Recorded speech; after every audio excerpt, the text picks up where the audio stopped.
এগৰাকীয়ে আকৌ ফোন কৰিলে, বোলে লৈ আহাচোন বোলে নৰসিংহ। মই আকৌ ৰখিয়েই নাথাকিলোঁ, মামাৰ ঘৰতে আছিলোঁ। মামাৰ ঘৰৰ পৰাই আকৌ নৰসিংহ ছিঙি ল'লোঁ, বোলে পকৰি বনাই খুৱাব। ৰাস্তাত আহি থাকোঁতেও ভিডিঅ' দেই, আহি পাই গ'লোহি ডাঙৰ বৰমাৰ ঘৰ।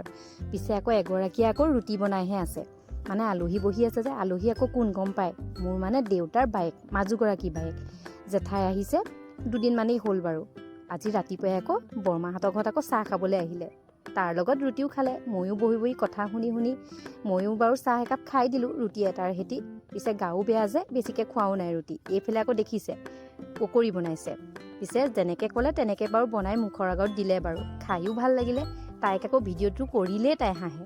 আজিকালি কিয়নো ইমান লাজ হ'ল নাজানো আৰু দেই, আগতে আকৌ ওলাবলৈ লাজ নকৰে। মই বোলো নাই, ৰখি নাথাকোঁ, খাই দিলোঁ। তাৰপাছত আকৌ গৈ তাই যৌতুকত অনা ড্ৰেছিংখনত আকৌ মোৰ চেহেৰাটো চালোঁ। পিছে কেনেকুৱা হৈ আছোঁ চাইছোঁ আৰু। পিছে কি ক'বা, গা বেয়া যে ক্ষীণাই গৈছোঁ। এগৰাকীয়ে আকৌ বোৱাৰী, পিছে বিচনা আকৌ পাৰিছে দেৰিকৈহে, সেইটোও লাজ পাইছে তাই কওঁতে। এইফালে আকৌ মামা এটাও বিচাৰি ওলালেহি মোক। পিছে তামোলৰ আড্ডাও বহিল, ময়ো এখন খালোঁ। পিছে আজিলৈ ভিডিঅ'টো ইমানেই আছিল, বাই।